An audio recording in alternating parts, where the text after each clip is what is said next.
Hello everyone, this is CA Prajakta Moghe. Hope आप सब लोगों की प्रिपरेशंस बहुत अच्छे से चल रही हैं for the upcoming CA final examinations. In this lecture, I am going to cover the statutory update that has been released by the Institute for the September 25 examinations. So let us start. The circulars notifications which have been issued up to 20th of February are relevant for the examination. So basically मार्च अप्रैल मई जून जुलाई अगस्त 6 महीने पहले तक के जितने भी circulars रहते हैं वो सारे आपके लिए रेलेवेंट होते हैं. सो फरवरी तक जो भी सारे सर्कुलर्स आए हैं वो सारे आपके लिए रेलेवेंट है. इनिशियली जो दो सर्कुलर्स हैं, दोज और नोटिफिकेशंस बेसिकली वो आप लोगों ने we have already discussed at the time of the previous, that is the May 25 statutory update. So that I will be sharing the link along with this video. You can go through that. In this video, I'm going to cover specifically only those circulars notifications which are relevant for September 25. So basically आपको भी एक bifurcation easily रहेगा कि अच्छा additional कौन से notification है जो आप लोगों के लिए रेलेवेंट है, जो स्पेसिफिकली आप ही के अटेम्प्ट के लिए रेलेवेंट है. ठीक है, चलिए. सो शुरुआत करते हैं. Now these two I am not covering because this I have already discussed. Now, non-applicability of TDS under section 194N on cash withdrawals by person or persons as notified by central government. So 194N is basically, we all very well know, TDS on cash withdrawal.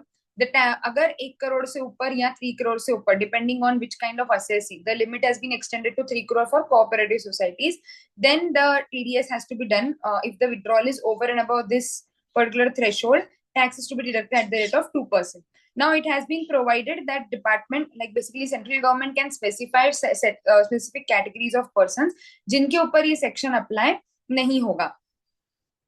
So in that particular case, they have notified some of the categories of assessees wherein this section will not be applicable. So let us see what has been mentioned. So section 94N, with effect from 1st of December 2024, provisions of section 194N shall not apply to foreign representations duly approved by the Ministry of External Affairs, including diplomatic missions, agencies of the UN, international organizations, consulates. ये जो सारे organisations होते हैं, diplomatic organisations वगैरह, इन सब के ऊपर 194 applicable नहीं होगा. ठीक है, that has been notified.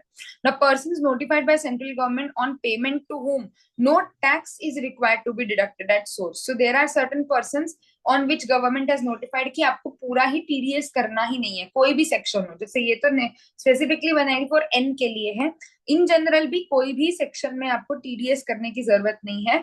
If the payment is received by Credit Guarantee Fund Trust for Micro and Small Enterprises और National Credit Guarantee Trust Company, इन लोगों में से किसी कैटेगरी को credit guarantee fund established and wholly financed by central government and managed by National Credit Guarantee Trustee, in category of assessees को अगर आपने दिया है तो आपको टीडीएस करने की जरूरत नहीं. फर्दर additional notify किया है that no tax is required to be deducted under 194Q, that is purchase of goods by a person being a buyer in respect of purchase of goods from a unit of IFSC if the seller has furnished a declaration cum statement कि उसने ATLA का 10 years का benefit लिया हुआ है and it has to be verified that you have claimed that ATLA. So basically ATLA में already आपकी जो इनकम होती है that is fully exempt. Because आपकी इनकम एग्जेम्प्ट है, अननेसेसरी आप टीडीएस होगा आपका, आपको रिफंड लेना पड़ेगा. सो उसमें उन्होंने 194Q को भी नोटिफाई किया है कि अगर सेलर आपको बता रहा है कि मैं एटीएलए का डिडक्शन लेता हूँ, मैं यूनिट हूँ आईएफएससी में, तो फिर आपको उसके ऊपर 194Q में टीडीएस करने की जरूरत नहीं है. The buyer would not deduct TDS अगर उसको वो डेटा स्टेटमेंट कम डिक्लेरेशन मिल जाता है and furnish the particulars of all the payments made to the seller on which tax has not been deducted. So basically buyer की भी responsibility है कि उसको वो सारे डिटेल्स डिपार्टमेंट को देना है कि मैंने इस व्यक्ति को इतना इतना पेमेंट किया है, लेकिन इसका क्योंकि एटीएलए वाला केस था तो मैंने TDS deduct नहीं किया है. However, ये benefit will be applicable only till the person is opting for ATLA. Once it is opting out of ATLA, then this section would not be applicable. Person notified by the central government not to be considered as buyer for the purposes of 206C1H. 1H is similar to 194Q, बस वो सामने वाले के point of view से होता है कि seller जो है वो टैक्स कलेक्ट करेगा अब उन्होंने कुछ नोटिफाई किया है कि ये कैटेगरी ऑफ पर्संस बायर की डेफिनेशन में नहीं आएंगे। जब आप किसी को बायर की डेफिनेशन से हटा दोगे तो ऑब्वियसली आपके ऊपर टीसीएस करेक्ट करने की लाइबिलिटी नहीं रहेगी उस पर्सन की, है ना। तो tax accordingly central government has notified similar to the 194Q वाला चीज, कि अगर सामने वाला 80 LA ऑप्ट कर रहा है एंड 80 LA ऑप्ट कर रहा है तो कंसेक्यूटिवली 10 years उसकी इनकम जो है वो पूरी की पूरी टैक्स फ्री है, तो उसके ऊपर सामने वाले व्यक्ति को टीसीएस कलेक्ट करने की जरूरत नहीं है। As a seller he is not required to collect tax if basically that the unit is an IFSC unit and it is opting for 80 LA deduction. So then you are the other person is not required to collect the tax. So buyer has to furnish a statement cum declaration. उसको बताना पड़ेगा कि हाँ मैंने 80 LA opt किया हुआ है और मैं 10 साल के लिए मेरी इनकम जो है वो एग्जेम्प्ट है, वो उसको इन्फॉर्मेशन देना पड़ेगी जिसके बेसिस पे आप टीडीएस न करने का डिसीजन लोगे. So the seller will not collect TCS on any such payment for which the 80 LA period. So again, this benefit is relief is only again for the period for which 80 LA has been opted. अगर आपका 80 LA जो है वो lapse हो जाता है, 10 साल खत्म हो जाता है, तो फिर आप नॉर्मल प्रोविजंस में आ जाओगे, ठीक है. So these are some of the benefits. Now this is a compounding of offence guideline, ये मैं लास्ट में लूंगी क्योंकि ये सबसे ज्यादा लंबा पार्ट है हमारे स्टैट्यूटरी अपडेट का एंड इसके ऊपर आरटीपी में क्वेश्चन भी है. तो this I am going to take at last. I will cover other amendments first और फिर इस पे हम ध्यान से एक एक करके डिस्कस करते जाएंगे. पूरा थ्योरी है, एज सच टेक्निकली डिफिकल्ट नहीं है, लेकिन आपको ध्यान से पढ़ना पड़ेगा बिकॉज क्वेश्चन आने के पूरे पूरे चांसेस हैं, considering it is a very recent guideline which has been given, है ना. देखो काफी लंबा भी है. सो पहले बाकी के देख लेते हैं. Non resident taxation conditions for non resident engage in the business of operation और cruise ships for 44 BBC notified. तो नया सेक्शन आया 44 बीबीसी, है ना, क्रूज लाइनिंग शिप्स के लिए. तो उनके कुछ कुछ कंडीशन सीबीडीटी ने नोटिफाई किए हैं जो उनको फुलफिल करने पड़ेंगे. So 44 BBC and SSC being a non resident has to operate a passenger ship carrying having a carrying capacity of more than 200 passengers or a length of 75 meters or more for leisure and recreational passengers and having appropriate dining and cabin facilities. ये सब conditions fulfill होनी चाहिए तो ही आप cruise line ship में engaged हो ऐसा माना जाएगा और तो ही आप 44 बीबीसी के presumptive taxation के लिए eligible रहोगे. Operate such ship as on scheduled voyage or short excursion touching at least two seaports of India or same seaports of India twice. Operate such ship primarily for carrying passengers and not for carrying cargo. Operate such ship as per the procedure and guidelines, if any, issued by the Ministry of Tourism or Ministry of Shipping. So ये सारी conditions fulfill करनी पड़ेगी. Time limit for submission of statement having a liaison office. This is another notification. इसका इससे कोई संबंध नहीं है. So basically यहाँ पर उन्होंने क्या बोला कि ये सारी conditions आपको fulfill करनी है तो ही आप क्रूज लाइन में माने जाओगे. जैसे operate such ship on scheduled voyage और shore excursion touching at least two sea ports of India और same sea ports of India twice. तो ये होना चाहिए तो ही आप माने जाओगे कि हाँ ठीक है आप क्रूज लाइनिंग में इन्वॉल्व हो. So all these things will be there. Cargo के लिए नहीं होना चाहिए, आपकी ship should be for passengers. अगर आप कार्गो ट्रांसपोर्ट कर रहे हो तो फिर कैसे बोलोगे ना कि आप क्रूज ऑपरेट कर रहे हो. तो basically all these conditions have to be fulfilled so that you can claim the benefit of 44 BBC. आगे चलते हैं. Time limit for submission of statement by non resident having liaison office in India. तो अगर कोई non resident है जिसका liaison office है India में which has been set up after getting approval of an RBI in India, उसको एक statement देना होती है असेसिंग ऑफिसर को कि इस साल भर में हमने क्या क्या ट्रांजेक्शन्स किए, क्या क्या एक्टिविटीज हुई है लाइजन ऑफिस ने. वो एक साल भर में पूरा स्टेटमेंट जाता है. उसका ड्यू डेट होती थी which has been extended. So earlier it was 31st of May. Now it has been extended to 8 months from the end of the financial year. So Form 49C होता है. Earlier it was 60 days. Now it has been extended to 8 months from the end of the financial year. तो financial year से तो अप्रैल मई जून जुलाई का सितंबर अक्टूबर नवंबर. So 30th of November is the last date for filing the Form 49C. ठीक है, this has been extended. चलो, now moving on to transfer pricing provisions. Transfer pricing में again there is no major change as such, but they have notified safe harbor rules for some category of incomes. So safe harbor rule क्या है? We all very well know at the time of transfer pricing provisions we have discussed. Safe harbor means circumstances which the income tax authority shall accept the transfer price which has been deemed to accrue arise under section 911 as the case may be, and then you have to follow the safe harbor rule. तो अगर safe harbor rule में बोला है 15% का आपको markup बताना है cost plus में, तो आपने अगर 15% बता दिया है तो आपका जो ट्रांजेक्शन वैल्यू है, if you have opted for safe harbour value और safe harbour rules, then it will be deemed कि आपने आपका आर्म्स लेंथ प्राइस सही है ना, that will not be question. So accordingly, CBDT has, with effect from 29th of November, inserted rules 10 TI, TIA, TIB for providing the safe harbor rules for section 911 that is chargeable to under the head PGBP. So किस किस के लिए notify किया है? सबसे पहले तो eligible company कौन है?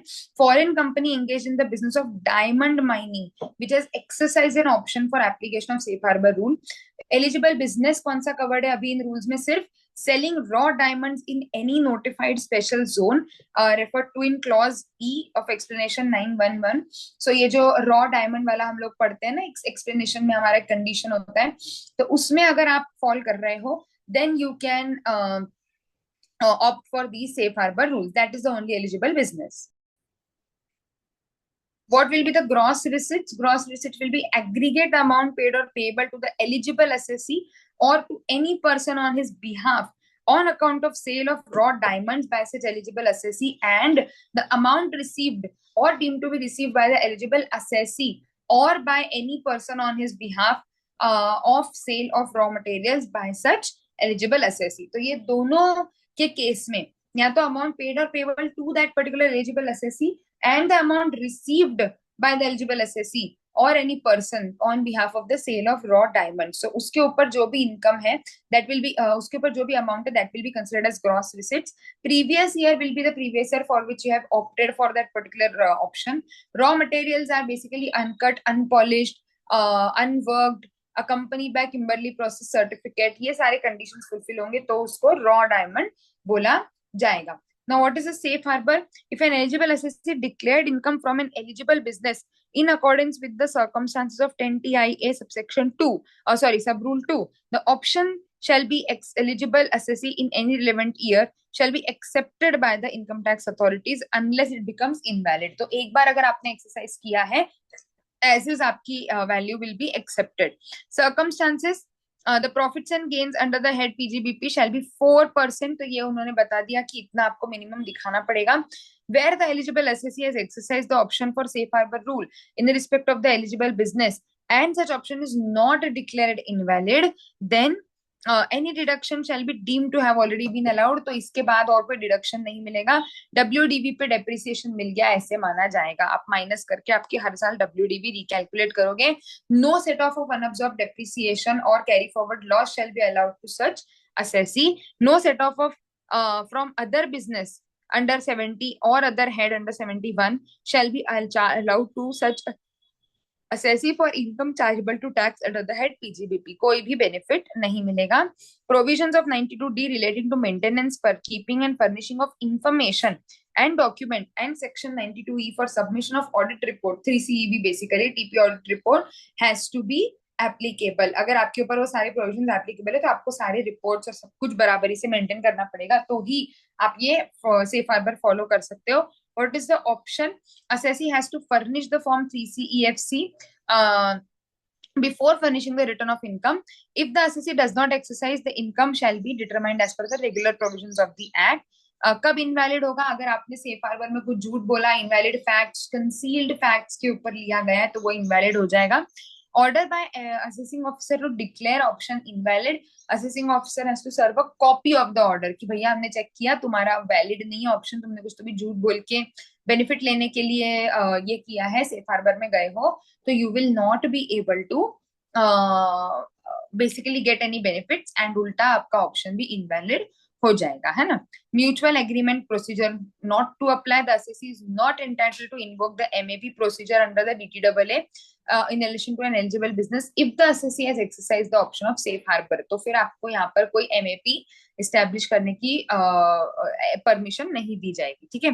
So these are the conditions relating to safe harbor rules which has been prescribed only and only for one category of business that we already just discussed. Now, conditions and activity notified for finance companies to qualify for exclusion for the applicability of 94B. We all very well know 94B में financial companies को बाहर किया क्योंकि उनका business ही वो है, तो उन्होंने बोला कि इसको बाहर रख सकते हैं अपन। तो अब उसमें उन्होंने क्या बोला गया है कि foreign finance company located in any IFSC has been excluded from the applicability. Finance company is defined in section 94 subsection B and which satisfy the prescribed conditions. So finance company will be basically does not accept public deposit from resident and non-resident as defined in these regulations and is not registered with the authority as a banking unit.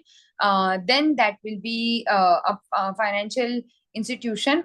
Accordingly, CBDT has notified that any IFSC shall only carry out one or more of the following activities: factoring, lending, function of global or regional corporate treasury center. So all these functions are to be performed. Interest being paid by such finance company in respect of any debt issued by non-resident shall be in foreign currency. ये सारे conditions fulfill होने चाहिए तो ही आप उससे बाहर हो सकते हो, ठीक है? So these are some of the notifications and circulars which have been given. Now let us move on to the compounding charges circular. Chalo. So the last part of the statutory update, provisions to counteract unethical practices. Now this is a important circular which has been given. RTP में इसके ऊपर based एक पूरा case scenario है. So it is expected कि exam में भी वो लोग इसके ऊपर क्वेश्चंस पूछ सकते हैं. So हमें ध्यान से समझना है. What has been given is guideline for compounding of offences under the Income Tax Act. There are new guidelines which have been issued by the CBDT कि अगर आपको आपके जो ऑफेंसेस हैं, आप लोग पढ़ते हो है ना, कि इनकम टैक्स में there are certain offences which can be compounded और which can be compounded, how can be compounded. तो वो पूरा कंपाउंडिंग अगर आपको करानी है किसी ऑफेंस की, तो फिर कौन कर सकता है, कौन सी अथॉरिटीज कर सकती हैं और उसका क्या प्रोसीजर रहेगा. प्लस क्योंकि ये नए गाइडलाइंस है तो पिछले एप्लीकेशंस अगर हैं तो वो उसका क्या स्टेज रहेगा, मतलब what will be the implication. पुराने एप्लीकेशन ऑलरेडी फाइल थे, वो रिजेक्ट हो गए, या फिर पुराने एप्लीकेशन ऑलरेडी फाइल थे लेकिन वो अभी तक उसका कोई डिस्पोज ऑफ नहीं हुआ है, तो क्या मैं उसी एप्लीकेशन को कंसिडर कर सकती हूँ, या पिछला अगर मेरा रिजेक्ट हुआ है तो क्या मैं नए गाइडलाइंस में नया एप्लीकेशन दे सकती हूँ. अगर सेम ऑफेंस बार बार हो रहा है तो क्या मैं बार बार एप्लीकेशन दे सकती हूँ. Will that affect how much charges I am required to pay for compounding that offence. All these guidelines have been given. Okay, so let us start. Basically section 279 subsection 2 provides that any offense under chapter maybe either before or after the institution of proceedings, or maybe before or after the institution of proceedings. ठीक है, तो अगर आपका अभी prosecution शुरू नहीं भी हुआ है फिर भी आपको अगर लगता है कि यार गड़बड़ हो गई है, प्रोसिक्यूशन हो सकता है, आप पहले भी जा सकते हो. May be compounded by the principal chief commissioner, principal director general और director general. These are the authorities which have been given. So now they have released the revised guidelines. Let us go one by one. What is compounding of offense? It is a mechanism कि आप defaulter जो है वो आगे रह के वो कर दे कि यार सर आप बता दो कितने कितने चार्जेस देने हैं, क्या देना है, हम कंपाउंडिंग करवा लेते हैं ताकि आगे चल के ज्यादा जो लीगल कॉन्सिक्वेंसेस आएंगे, सीरियस कॉन्सिक्वेंसेस आएंगे, वो हम अवॉइड कर सके. All the offences are compoundable under the income tax act. ठीक है, scope of guidelines. This will be applicable from 17th of October 2025 and applies to all the applications filed after this date as well as जो पुराने हैं but which have not yet been disposed of. तो अगर पुरानी application है तो आपको नया एप्लीकेशन फाइल करने की जरूरत नहीं है. आपको वही एप्लीकेशन जो है वो बिना किसी एडिशनल फीस या उसके that will be considered as a application pending in as per the new guidelines. उसको डिस्पोज ऑफ न्यू गाइडलाइंस के हिसाब से किया जाएगा. In case applications under the earlier guidelines were rejected only for curable defects, जैसे कि मान लो tax नहीं पे किया था इसलिए रिजेक्ट हो गई थी, कोई एप्लीकेशन वगैरह में फॉर्म फिल करने में गलती हो गई थी इसीलिए रिजेक्ट हो गई थी, AY/PY गलत हो गया, मतलब AY/FY गलत हो गया, तो उसके लिए ऐसे चीजों की वजह से अगर आपका पहले रिजेक्ट हुआ है, these are some examples they have given of curable defects. Curable मतलब उसको क्योर कर सकते हो, सुधार सकते हो, है ना, तो फिर आप फिर से सुधार के फिर से एप्लीकेशन दे सकते हो. लेकिन अगर मेरिट्स पे ही आपका रिजेक्ट हो गया है, आपका जो फैक्ट ऑफ द केस है उसके मेरिट्स पे ही आपकी एप्लीकेशन रिजेक्ट हो गई है, तो फिर आप फिर से रिवाइज गाइडलाइंस में सबमिट नहीं कर सकते हो, है ना. So you can basically reapply if it is a curable defect. Conditions क्या है? So compounding application is to be made to the jurisdictional principal, chief commissioner, director general और प्रिंसिपल डायरेक्टर जनरल, इनके पास आपको एप्लीकेशन लेकर के जाना है। अगर आपके एक से ज्यादा साल पेंडिंग है और या ओपन प्रोसीडिंग्स है तो आप कंपाउंडेड कंसोलिडेटेड भी दे सकते हो। Whether an applicant can withdraw compounding application, file a new application, can file a new single application after withdrawal of earlier applications. However, such new application shall be treated as subsequent, है ना। तो अगर आपने एक डाल के रखा था, वो डिस्पोज नहीं हुआ, सपोज मान लो आपको 276B के लिए डालना था, आपने एक एप्लीकेशन डाला, आपके ऊपर एक और एक उसी पर्टिकुलर नेचर का एक और प्रोसिक्यूशन इनिशिएट हो गया, तो आपने इसको विड्रॉ करके कॉमन एप्लीकेशन डाल दी दोनों को मिला के, तो ये आपकी सेकेंड एप्लीकेशन मानी जाएगी। और जितने नंबर ऑफ एप्लीकेशंस बढ़ते जाते हो तब का चार्जेस जो है वो बढ़ते जाएगा, ठीक है, वो आगे हम पढ़ेंगे। So that will be increase. Applicant is required to file compounding application, no, the applicant may apply for one और multiple offences in the application. ऐसा जरूरी नहीं है कि आपको सारे के सारे डालने ही कंपलसरी है जो जो पेंडिंग है। Is there any limitation as to number of times? No, limitation तो नहीं है, लेकिन अगर आप बार बार वही करोगे कि गलती करी फिर कंपाउंडिंग करवा लिया, गलती करी, तो डिपार्टमेंट आपकी कंपाउंडिंग आगे चल के एक दो बार करेगा एंटरटेन, फिर हो सकता है रिजेक्ट कर दे कि भैया ये बार बार ही कंपाउंडिंग कराने आ जाता है, नहीं, अब तो इसके ऊपर प्रोसिक्यूशन इनिशिएट करना ही पड़ेगा। What is the time limit? It can be filed suo motu at any time after the offense is committed, irrespective of कि उनको कब पता चला। तो आपको पता चल गया, आपने सोचा कि नहीं लड़ना तो नहीं है, लड़ेंगे तो और फंसेंगे, लेट अस बेटर की गलती मान लो और खत्म करो। तो वहां पर आपको कभी भी आप as soon as you know कि यार मैंने गलती करी है, तो आप उस एप्लीकेशन को फाइल कर सकते हो। At the time of filing is there any time limit? No.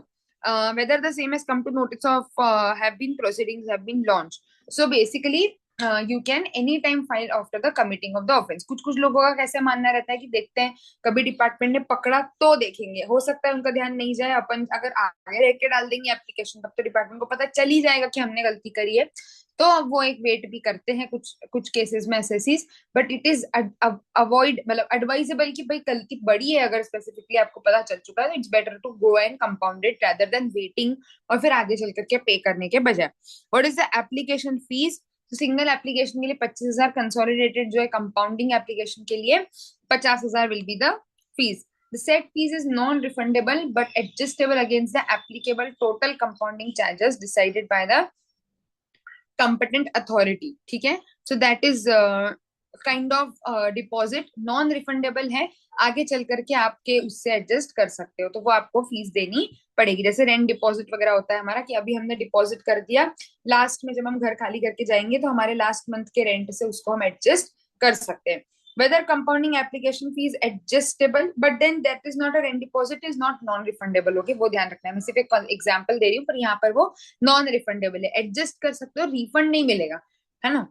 Now, what are the whether compounding application fee is adjustable against compounding charges payable? Yes, that we have already discussed. But cross application adjustment is not allowed. मतलब उस application में जो offenses हैं उनके charges के साथ वो fees adjust हो जाएगी, cross application is not allowed. अगर रिजेक्ट ही हो गई तुम्हारी एप्लीकेशन तब तो कुछ नहीं मिलेगा, रिफंड वगैरह तो कुछ मिलेगा ही नहीं, और एडजस्टेबल के लिए कुछ है ही नहीं, एप्लीकेशन ही रिजेक्ट हो चुकी है। Neither refundable nor adjustable against any subsequent application, फिर वो पैसा गया। Whether compounding is allowed if the application was previously rejected, that we have already discussed कि आपके क्यूरेबल डिफेक्ट्स होंगे तो ही आप फिर से फाइल कर सकते हो, अदरवाइज आप नया एप्लीकेशन, अगर आपका मेरिट्स पे रिजेक्ट हुआ है पहले तो आप नया फाइल नहीं कर सकते हो।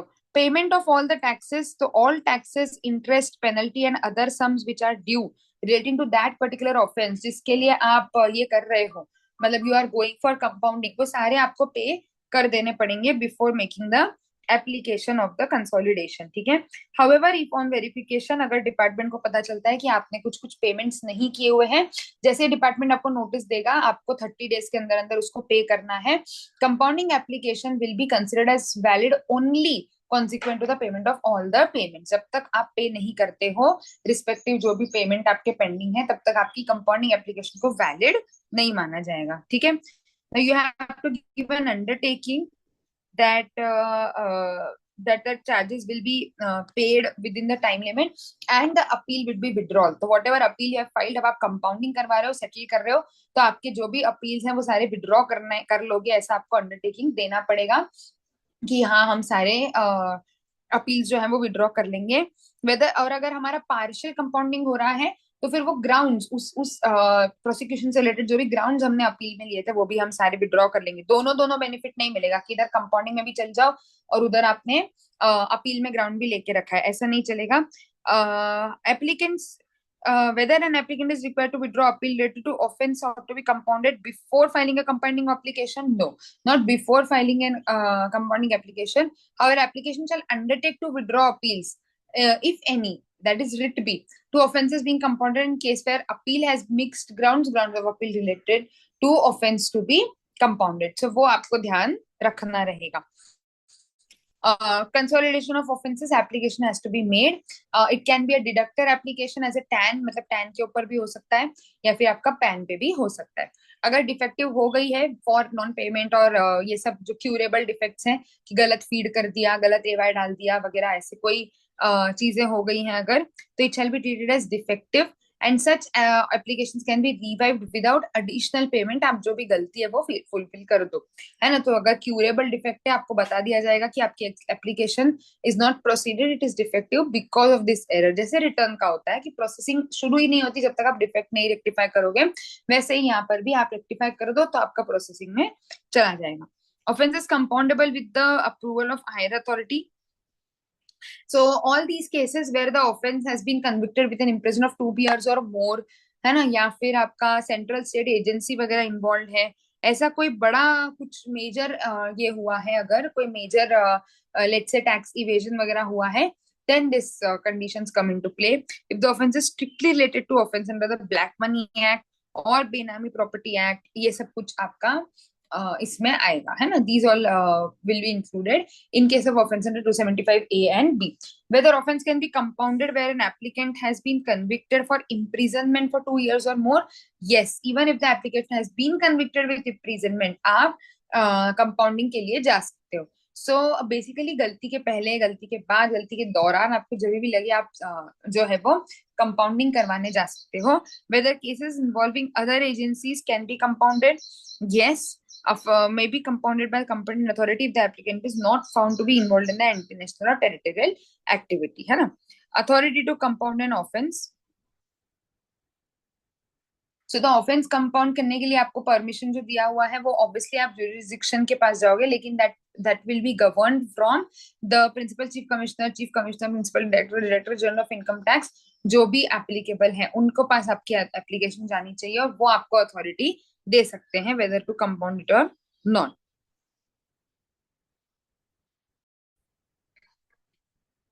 चलिए, now let us go about the compounding procedure.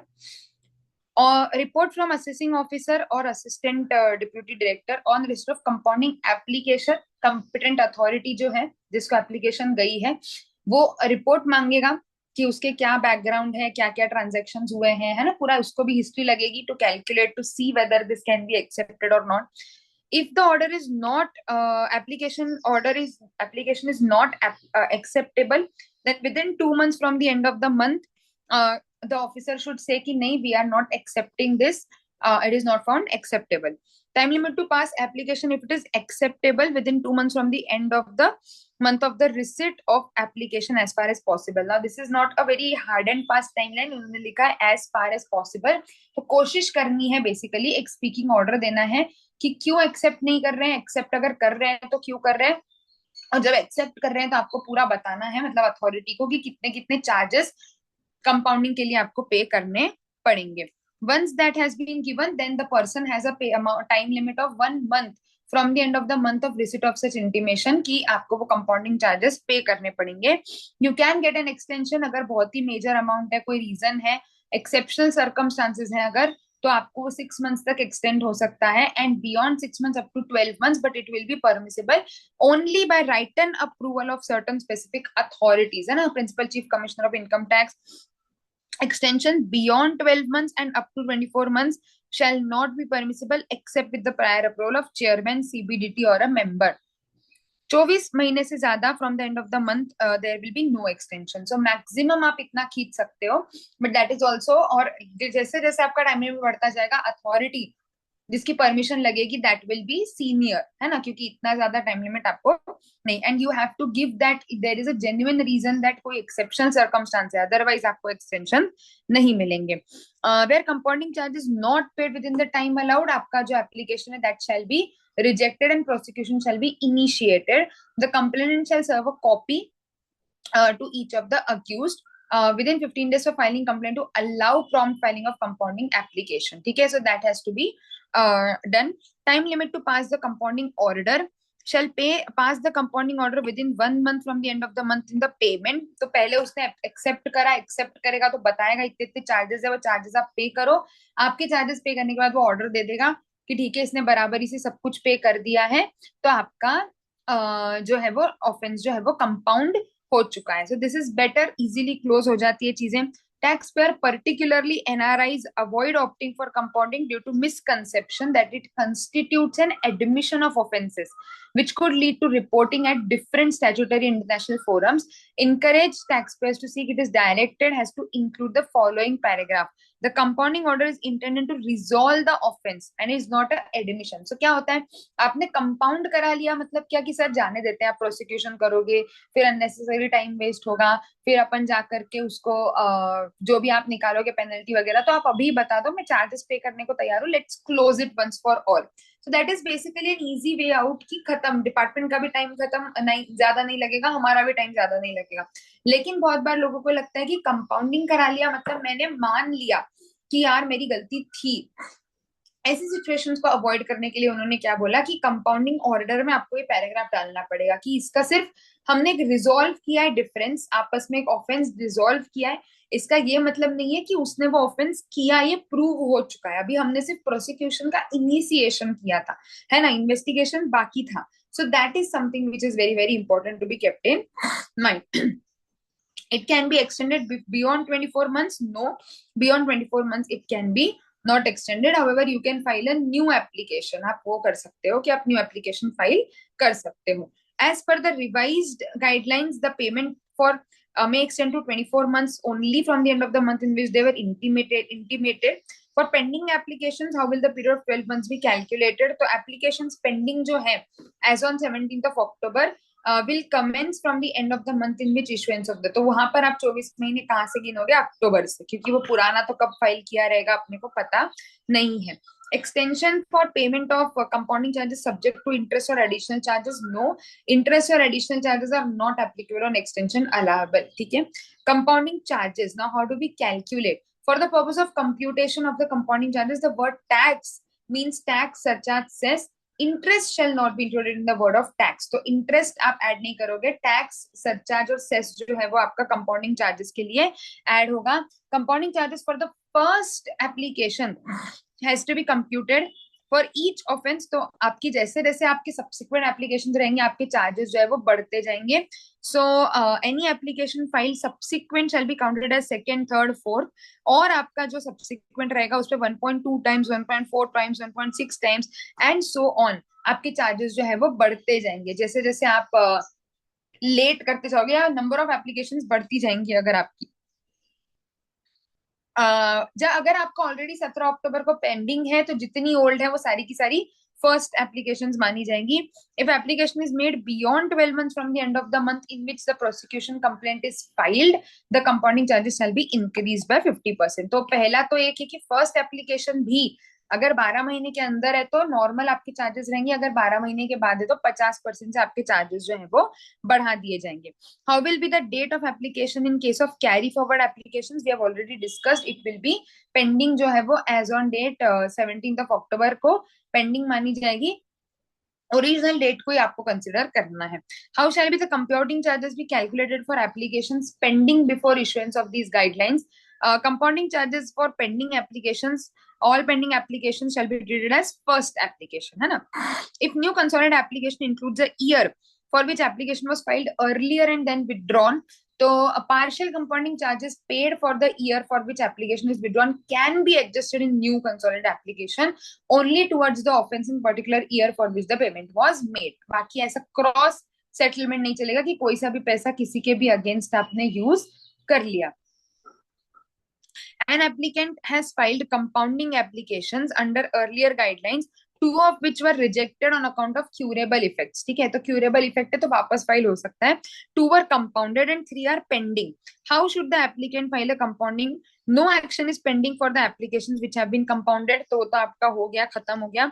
A consolidated application may be filed for which are rejected and no fresh application is required to be filed for the pending application. तो अगर आपको curable defects वाले जो हैं वो आपको करने हैं फाइल, तो वो आप कर सकते हो एज अ न्यू एप्लीकेशन, है ना, जो रिजेक्ट हो गए थे. बट ऑब्वियसली आपको पहले वो गलती सुधारनी पड़ेगी. All pending application shall be treated as first, and जो भी उसके बाद के एप्लीकेशन है वो आपके सेकेंड एप्लीकेशन माने जाएंगे, एंड अकॉर्डिंगली आपका कंपाउंडिंग चार्ज जो है वो कैलकुलेट होगा. वो हमने बात करी, जैसे जैसे सब्सिक्वेंट एप्लीकेशंस रहेंगे आपका 1.2 1.4. सो ये कंपाउंडिंग चार्जेस कैलकुलेट करने को आता है ना. अभी आरटीपी में भी इन्होंने क्वेश्चन डाला है. चलो सो एक एग्जांपल लेके देखते हैं. जैसे पहली एप्लीकेशन है 21 में, फिर 22 23. सो ये हमारे पुराने एप्लीकेशंस हो गई है ना, in the old guidelines. September 20, in fact ये भी बिकॉज अक्टूबर से इफेक्टिव में आए हैं, अक्टूबर 24 से, है ना. नाउ फर्स्ट इसकी कंपाउंड हो गया है, कंपाउंड हो गया है तो फिर बात ही खत्म हो गई, केस ही क्लोज, दोनों शुरू के. तीसरा जो है वो रिजेक्ट हो गया है तो अगेन अभी उस पर कुछ नहीं कर सकते. चौथा वाला is pending, this will be considered as first application as on 17 October 2024. इसके लिए कोई एप्लीकेशन रिक्वायर्ड नहीं है और नॉर्मल रेट में आपको पेमेंट करना पड़ेगा. नाउ नवंबर में आपने एक और एक एप्लीकेशन फाइल करी, single application for the one which was rejected. So this will be considered as a second application. ना पहले एक ऑलरेडी फाइल करी, वो रिजेक्ट हो गई, अब आप नया फाइल कर रहे हो, तो इस केस में ये सेकेंड एप्लीकेशन मानी जाएगी. तो इसीलिए आप क्या बोलोगे, 1.2 times of the normal rate, है ना. एंड 18 दिसंबर को अगेन आपने एक कंसोलिडेटेड एप्लीकेशन फाइल करी है. सो इन दैट पर्टिकुलर केस आपका this will be the third application. So in this case आपका 1.4. तो ऐसे करके आपका नंबर ऑफ एप्लीकेशन के हिसाब से बढ़ता जाएगा. Application dated in application dated 17th October 2022 second time है तो इट विल बी 1.2 टाइम्स. और अगर फर्स्ट टाइम है, जैसे यहाँ पर ये पहली बार ही अप्लाई कर रहा है, तो normal rate will be applicable. The applicant has opted for compounding of 276B for the third time in the third application, and accordingly consolidated charges will be 1.4. Since both applications were filed under the previous, such applications will be cumulatively considered as first, and thus the offense in the first two applications will be considered as clubbed together. तो जितनी भी है वो सारी first मानी जाएंगी, है ना, अलग अलग एप्लीकेशंस हैं तो भी. The applicant has opted for compounding of 276B for the fourth time, अगर है तो फिर वो 1.6 टाइम्स हो जाएगा. So that is how you will have to count it on, है ना.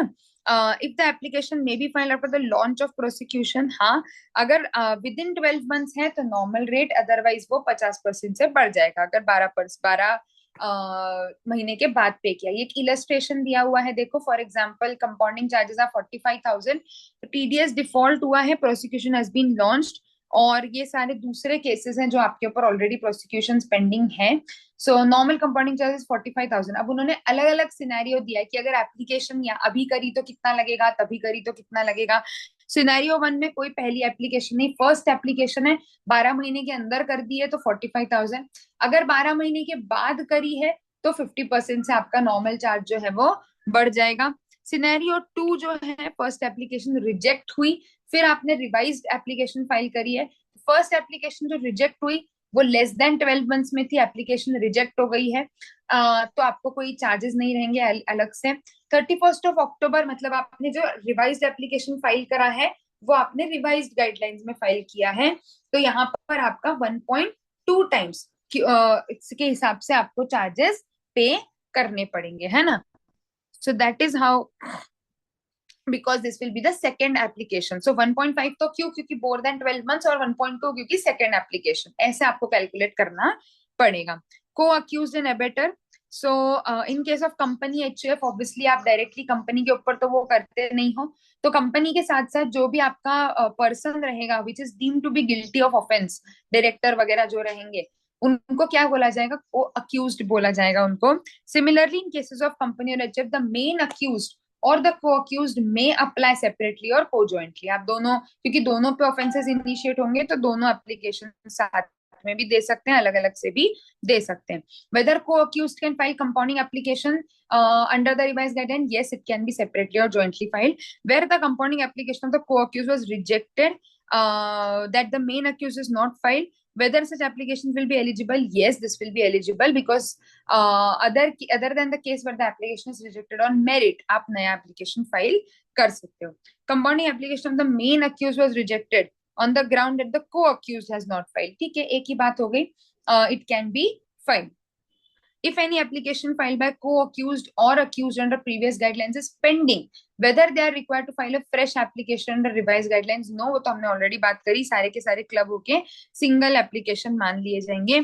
If application is filed by the main accused or by both of them or by co-accused, whether separate compounding fees shall be applicable for co-accused or not, no, this is a good question. No separate compounding fees shall be applicable irrespective that the application has been filed by main accused or co-accused. तो कोई separate fees applicable नहीं रहेगी. Whether any person other than the man accused or co-accused can file, no.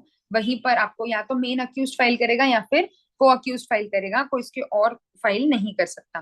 Can co-accused furnish undertaking for withdrawal of appeal on behalf of the main accused? No, that has to be done by the main accused because these are two separate persons from the point of view of Income Tax Act. If the application has been filed by only main accused, in such case, whom name compounding order shall be passed? जिसने file करी है उसके नाम पे.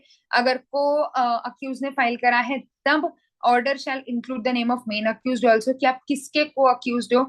अगर main accused has applied and co-accused has been identified, then it will be include. तो basically again जैसा कि मैंने बोला दोनों ही cases में जिसने फाइल किया उसका तो रहेगा ही. हाँ, आप co-accused का main accused का नाम भी additionally add कर सकते हो. So these are the guidelines. Basically आपको एग्जाम में क्वेश्चंस कैसे आ सकते हैं, तो अगर पेंडिंग एप्लीकेशन है तो उनका क्या करना है, नया फाइल करना है कि नहीं करना है, उनके ऊपर क्या प्रोसीजर अप्लाई होगा, ये सब. एंड मेनली कैलकुलेशन है ना, उस पर वो आरटीपी में जो क्वेश्चन है वो भी अच्छा है. सो फर्स्ट सेकेंड ऑफेंस है तो विद इन 12 मंथ्स है तो नॉर्मल रेट लगेगा. नॉर्मल रेट से वो 12 महीने के ऊपर हुआ तो 1.5 मतलब 50% से बढ़ जाएगा. अगर आप रिपीटेटिव ऑफेंडर हो तो वो लोग ऑब्वियसली चार्जेस बढ़ाएंगे. तो पहली एप्लीकेशन में तो नॉर्मल हो गया, दूसरे एप्लीकेशन में 1.2 1.4 ऐसे करके आपका जो चार्ज है वो बढ़ता जाएगा. और अगर रिजेक्ट दूसरी एप्लीकेशन भी है और साथ में 12 महीने से ऊपर भी हो चुके हैं तो 1.5 तो 50% तो रहेगा ही. जैसे ही 12 महीने क्लॉस हुए 50% तो लगना ही है एक्स्ट्रा. लेकिन अगर उसमें भी फर्स्ट एप्लीकेशन है तो फिर से 50% पे आके रुक जाएगा. अगर सेकेंड एप्लीकेशन है तो इसका 1.2 फिर 1.4 फिर 1.6 इस तरीके से आपका वो परसेंटेज बढ़ता जाएगा. So that is how you will be calculating the charges which are to be paid for compounding. ठीक है, सो प्रॉपरली इसको अच्छे से रीड करके देखो. पूरा थ्योरी है एज सच कंसेप्चुअली. इनफैक्ट पूरा ही स्टैट्यूटरी अपडेट अगर मैं बताऊं तो कोई बहुत ज्यादा मेजर कंसेप्चुअल अमेंडमेंट्स नहीं है, बहुत ही छोटे छोटे से अमेंडमेंट्स हैं और बहुत थ्योरेटिकल अमेंडमेंट्स हैं. So just read it once, go through it, very simple and all the things are very simple. Technically difficult कोई अमेंडमेंट नहीं आई है. तो आप एक बार गो थ्रू करके देखो, रीड करके देखो. Still if you are having any confusion, any doubt, feel free to reach out. I'll explain it to you again, right? So all the very best for your examinations and go through the statutory update on your own. ठीक है, read करो एक बार पूरा, ऐसा नहीं किसी video सुन के हमने छोड़ दिया. Read it through like once so you will understand it more better. Okay, चलो, all the best.